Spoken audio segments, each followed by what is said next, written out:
D'abord, merci à l'Église maronite, Seigneur, Père, merci de nous avoir accueillis et d'avoir célébré cette belle messe de requiem en faveur de notre regretté Claude, parce qu'elle voulait saluer la présence des hommes d'Église ici présents. Et je me vante d'avoir un mot pour Monseigneur Golich, qui est aussi directeur de l'œuvre d'Orient, qui fait tellement pour les chrétiens en Orient. Merci. Dire merci aux parlementaires, tous les élus ici présents, maires,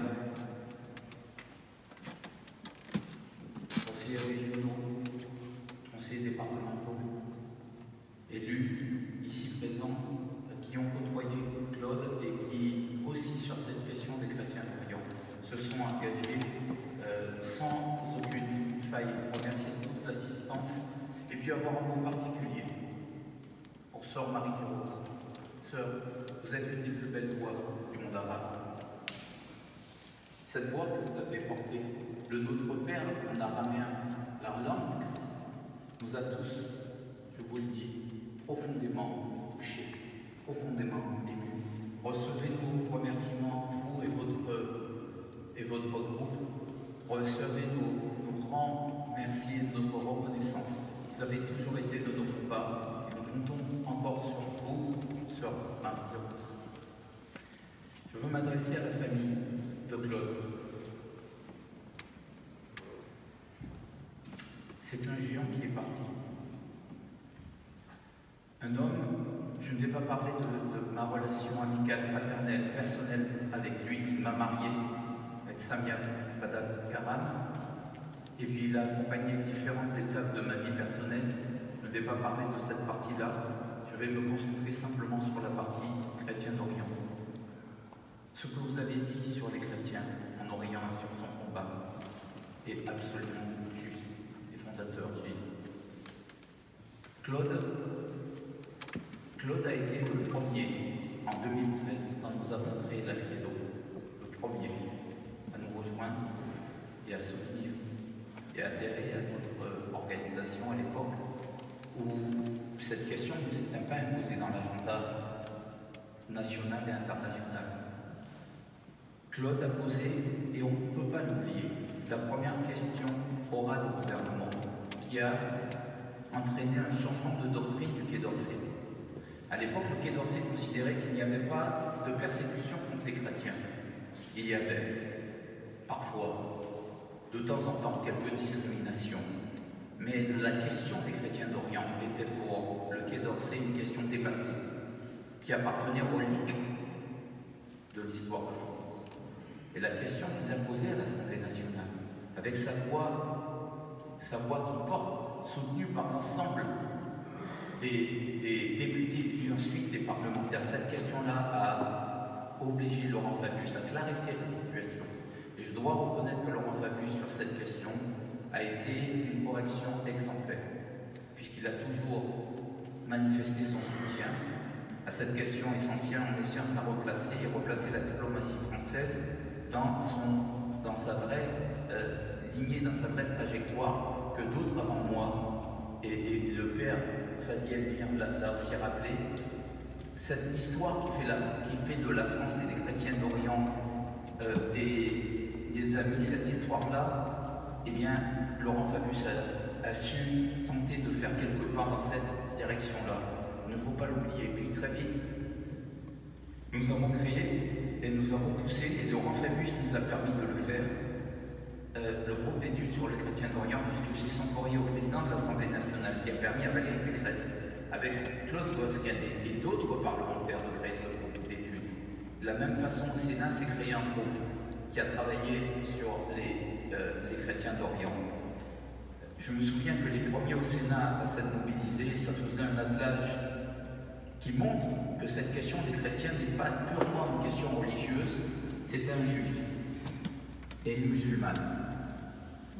C'était Roger Carucci et c'était aussi la sénatrice Paris Zacharie. Et ils ont porté ce combat à l'Assemblée nationale comme Claude et Valérie Pécresse l'ont porté, pas au Sénat comme Claude et Valérie Pécresse l'ont porté au Sénat, et puis ça n'a pas arrêté. le 16e arrondissement, la mairie du 16e, et monsieur le maire, je voudrais que vous soyez à ma droite, parce que vous aurez un rôle à jouer, si vous l'acceptez, je vous en prie.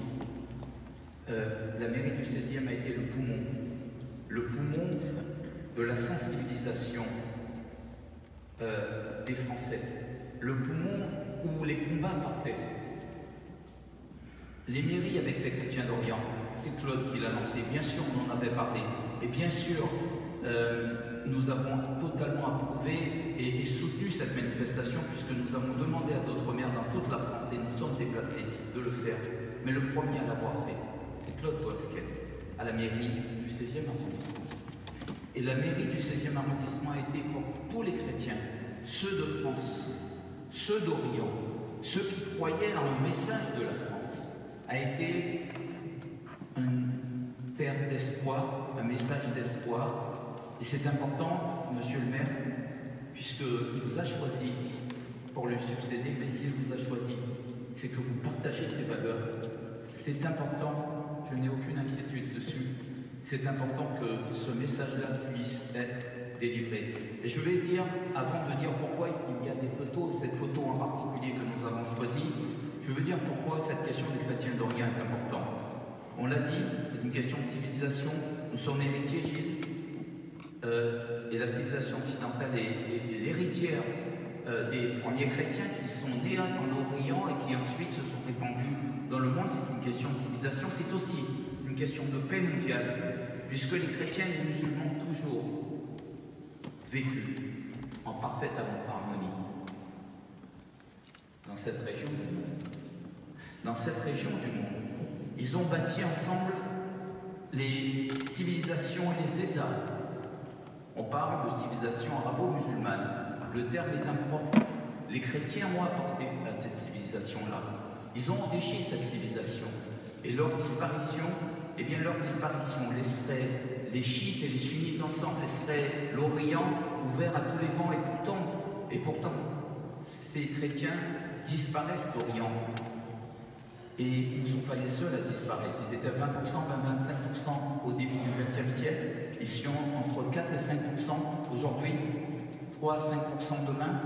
On ne peut pas se résoudre à cette fatalité au moment où cette histoire chrétienne de l'Orient, qui enrichit ces pays-là, peut disparaître avec la disparition des hommes. Et puis après des monuments, on le voit avec Sainte-Sophie, qui revient, qui était une église créée au IVe siècle, agrandie au VIe siècle et qui ensuite est devenue une mosquée, qui est devenue ensuite un musée, et maintenant redevient une mosquée, pour effacer toutes les traces des chrétiens. Eh bien, on ne peut pas se résoudre à laisser s'appauvrir ces terres, parce qu'en Occident, nous plaidons pour la liberté de conscience, nous plaidons pour la diversité.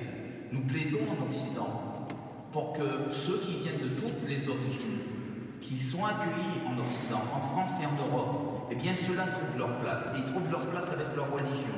Ils trouvent leur place avec leur identité qui devient aussi nationale, puisque la France accueille, mais la France aussi, c'est une unité. Et nous avons considéré que c'était important de les accueillir. Eh bien, on ne pourrait pas comprendre que ceux qui sont là-bas depuis 2000 ans disparaissent de ces terres.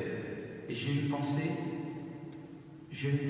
pour un certain nombre de pays que nous avons vus, l'Irak, la Syrie, le Liban, l'Égypte, et puis le Liban en particulier, le pays des ancêtres. J'ai une pensée pour le Liban qui vit des moments extrêmement difficiles.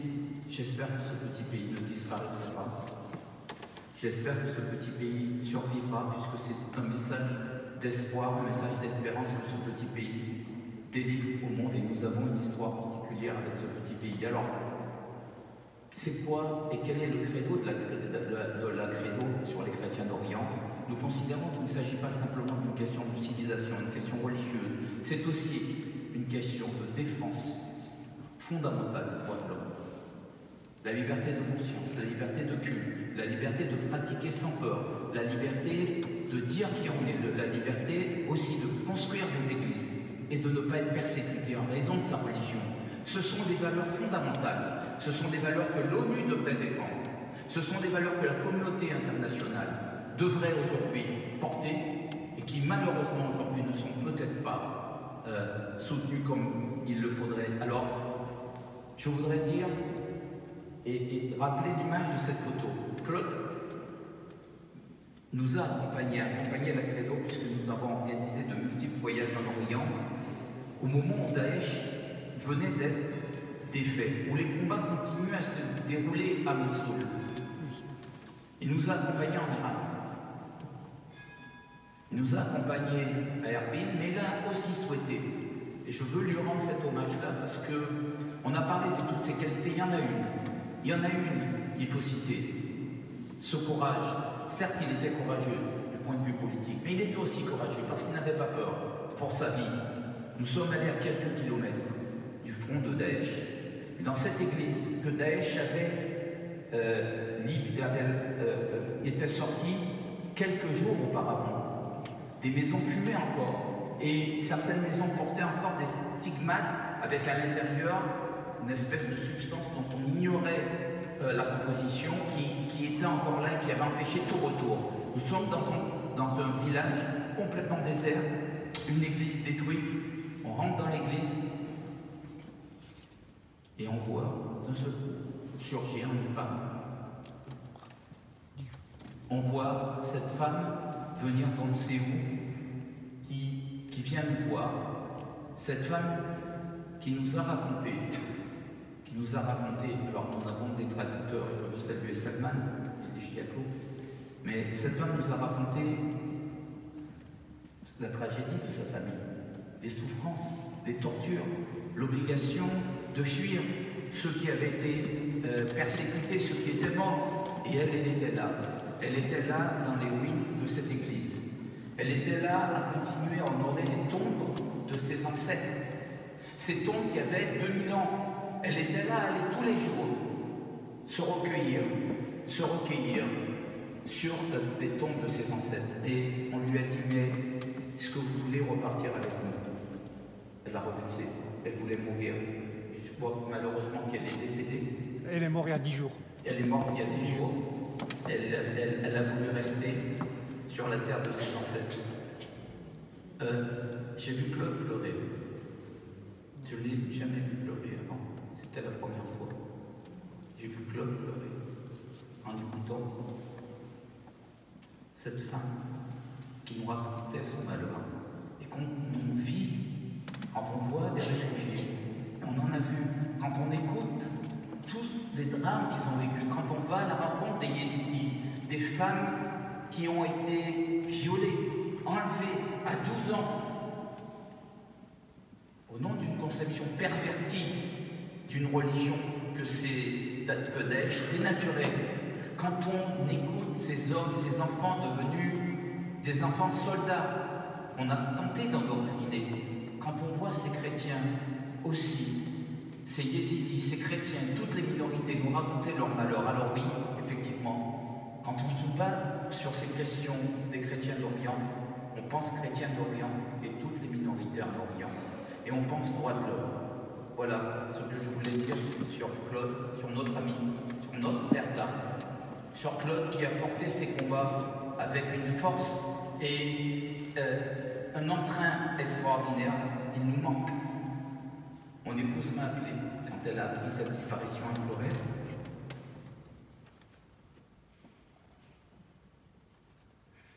J'ai eu du mal à le dire à la Credo. Et je dois dire que c'était un de ceux, mais lui en particulier, que nous aimions le plus et duquel nous sentions le plus proche. Il est le seul pour qui la Credo a rompu son sacro-saint pacte de neutralité politique. Nous ne l'avions jamais fait avant, nous ne le ferons plus jamais après. Nous avons officiellement, en tant qu'organisation, appelé, au moment des législatives, appelé à voter entre les deux tours de Claude, parce qu'il nous semblait impensable qu'un défenseur des chrétiens d'Orient puisse nous manquer dans tous les combats qui nous restent encore à venir, parce que les chrétiens continuent à être persécutés, ils continuent à être victimes de discrimination, on continue à ne pas les embaucher parce qu'ils sont chrétiens, continue à ils ne peuvent pas accéder à certains postes, l'armée et certains postes leur est interdit, certains postes haut gradés dans les universités interdits, on ne peut pas construire des églises comme on le souhaite, ils ne peuvent pas exprimer, ils doivent avoir une pratique, mais une pratique silencieuse, masquée, et ils sont à la merci de n'importe quel mauvais vent. Ces combats sur ces chrétiens d'Orient, ces minorités, doivent encore continuer, dans l'intérêt de l'Orient, dans l'intérêt des musulmans, dans l'intérêt aussi de l'Occident, parce que ce sont ces chrétiens qui constituent une passerelle entre l'Orient et l'Occident. Je vous remercie.